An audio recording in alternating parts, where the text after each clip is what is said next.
Hi, my name is Yaniv, and I'm the VP of Business Development and Marketing for Autotalks. Autotalks is a global chipset manufacturing leader. We do V2X chipsets, enables cars to talk to one another, to trucks, motorcycles, and the infrastructure. This is for efficient use of the road, and the main application is safety.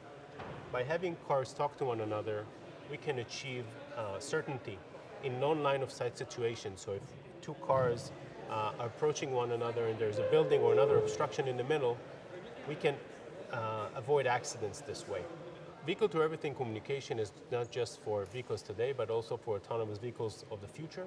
Here in this video, you can see autonomous vehicles communicating with manned vehicles for negotiating the right-of-way on the road and coordinating their maneuvers for efficient use of the road. We're proudly a Samsung partner. We are now taking our chips to early deployments and pilots globally.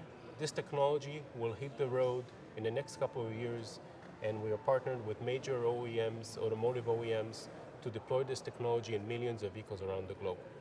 For more details, please go to www.autotalks.com.